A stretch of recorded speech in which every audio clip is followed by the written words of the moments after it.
I'll make it all come true.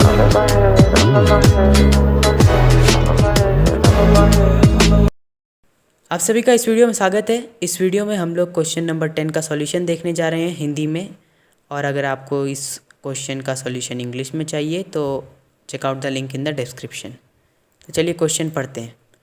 Question है कि the diagonal of a quadrilateral shaped field is 24 metre and the perpendiculars dropped on it from the remaining opposite vertices are 8 meter and 13 meter. Find the area of the field. ठीक है, तो हमें जो है जो field है उसका area निकालना है। कोई फील्ड है जो क्वाड्रिलेटरल शेप्ड है, कोई फील्ड है जो क्वाड्रिलेटरल शेप्ड है। क्वाड्रिलेटरल शेप मतलब कोई भी शेप जिसका 4 साइड हो, 4 साइड हो, कोई भी शेप जिसका 4 साइड हो उसे क्वाड्रिलेटरल बोलते हैं। तो अगर ये क्वेश्चन पढ़ने के बाद आपको लगता है कि हर टाइप के क्वाड्रिलेटरल से मतलब हर टाइप के क्वाड्रिलेटरल को रेफरेंस में लेके हम ये क्वेश्चन सॉल्व कर सकते हैं, तो आप गलत है। समझ आया? क्योंकि समझाता हूँ क्यों गलत है। आप हर टाइप के क्वाड्रिलेटरल्स इस क्वेश्चन के लिए नहीं ले सकते, आप कुछ स्पेसिफिक टाइप के ही क्वाड्रिलेटरल्स लेने पड़ेंगे।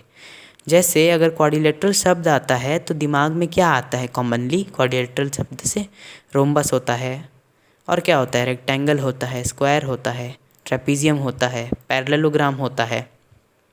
ये सब कुछ कॉमन क्वाड्रिलेटरल्स हैं। और भी बहुत क्वाड्रिलेटरल्स हैं, मगर दिमाग में क्वाड्रिलेटरल शब्द देख के यही सब आते हैं, है ना?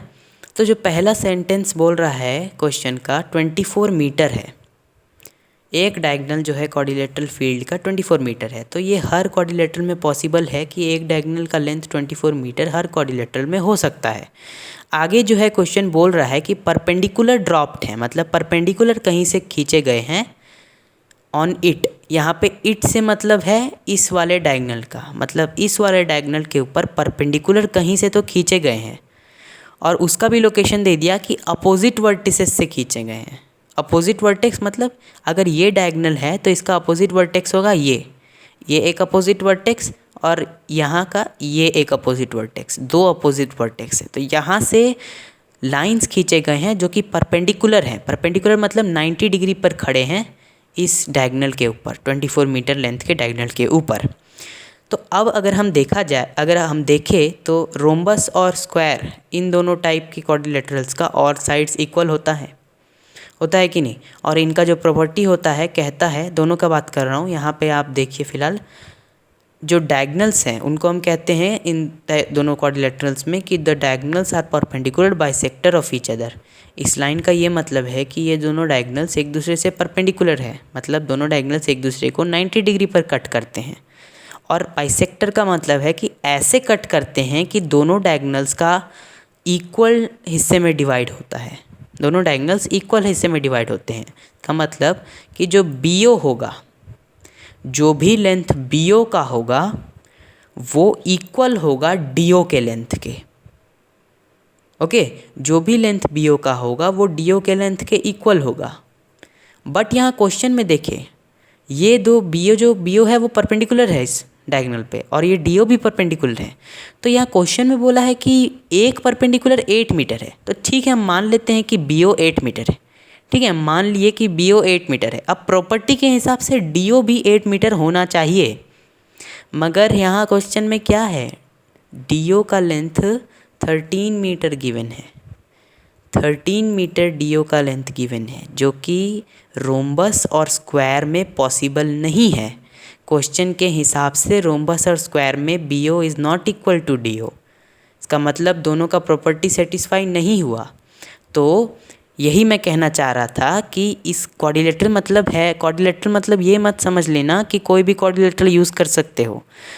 जिन क्वाड्रिलेटरल का सेम साइड होगा सारा, वो क्वाड्रिलेटरल्स आप यूज़ नहीं कर सकते इस टाइप के क्वेश्चन में रेफरेंस लेने के लिए, क्योंकि उनका प्रॉपर्टी सेटिस्फाई नहीं होता।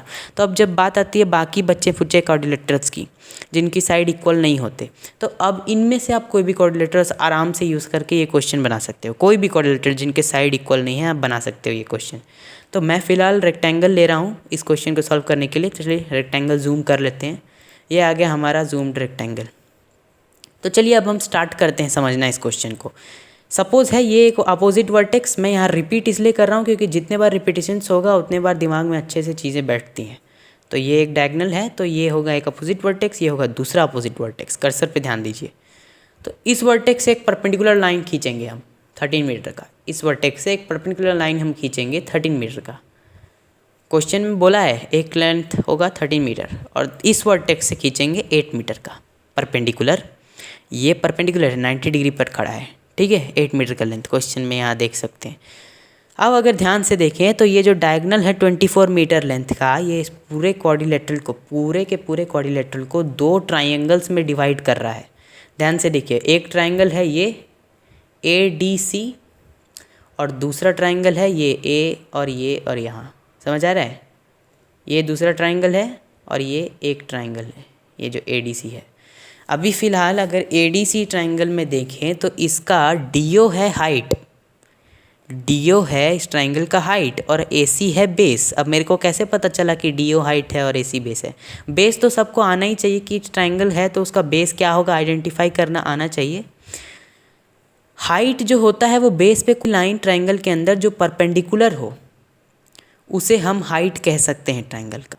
यहाँ देखिए क्वेश्चन में लिखा है परपेंडिकुलर्स ड्रॉप्ड, तो इसका मतलब ये परपेंडिकुलर है और ये हाइट भी है। ट्राइंगल ADC का DO हाइट है और AC बेस है। मैं हाइट और बेस तब से इसलिए रट्टा मार रहा हूँ क्योंकि मुझे इस ट्राइंगल का एरिया निकालना है। एरिया का फॉर्मूला होता है half into base into height, इसीलिए बेस और हाइट जानना ज़रूरी है। ये है दूसरा ट्राइंगल ABC, ये है दूसरा ट्राइंगल और इसका हाइट है BK, इसका हाइट है AC। अब क्वेश्चन आया होगा कि मैं ट्राइंगल का एरिया निकाल के क्या कर लूँगा। तो ध्यान से देखिए, इस पूरे क्वाड्रिलेटरल में सिर्फ 2 ही ट्राइंगल हैं। अगर एक ट्राइंगल का एरिया निकल जाता है तो दूसरे ट्राइंगल का भी एरिया निकाल सकते हैं सेम मेथड से। फिर दोनों ट्राइंगल के एरिया को जोड़ देंगे तो आप ही सोचिए पूरे क्वाड्रिलेटरल का एरिया आ सकता है क्या? इस चीज़ को सोचते रहिए। दोनों ट्राइंगल के एरिया को जोड़ देंगे तो पूरे क्वाड्रिलेटरल का एरिया आ सकता है क्या? एरिया का फॉर्मूला होता है half into base into height और बेस और हाइट दोनों गिवन है। तो गिवन थिंग्स को मैं बार बार बोलने नहीं वाला हूँ, आप खुद से देख सकते हैं एनिमेशन के साथ। मैं डायरेक्ट पहुँच रहा हूँ सॉल्यूशन पे। अब हमें पूरा एरिया निकालना है। ध्यान से देखिए, इस पूरे पर्पल रीजन का एरिया हमें निकालना है।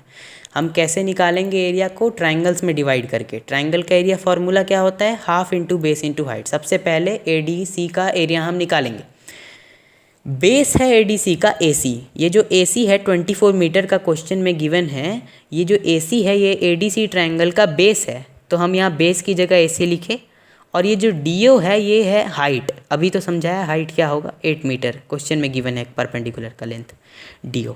AC base, DO height, half into base into height. तो वहाँ पे हम जब वैल्यूज़ पुट करेंगे तो 96 मीटर स्क्वायर आ गया हमारे ट्राइंगल ADC का एरिया। अब हमारा दूसरा मोटिव क्या था? दूसरा मोटिव ABC का एरिया निकालना था। अब सेम प्रोसीजर, हर ट्राइंगल का एरिया का फॉर्मूला सेम ही होता है। सेम प्रोसीजर ABC ट्राइंगल के लिए भी हम अप्लाई करेंगे। हाइट गिवन है, परपेंडिकुलर हाइट होगा। बेस हो गया AC कॉमन बेस है क्योंकि एक ही डायगोनल है जो उस क्वाड्रिलेटरल को 2 ट्राइंगल्स में डिवाइड कर रहा है, तो बेस जो है वो कॉमन होगा। परपेंडिकुलर जो है वो हाइट होगा, BK है परपेंडिकुलर इस केस में, तो BK होगा। हाइट की जगह हम BK लिख दिए। जब हम वैल्यूज़ पुट करेंगे तो 156 metre square, 156 metre square ABC triangle का एरिया होगा।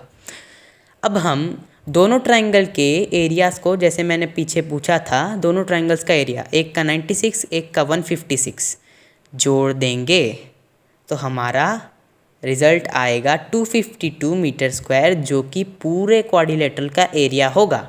और ये हमारा फाइनल रिज़ल्ट है। Thank you.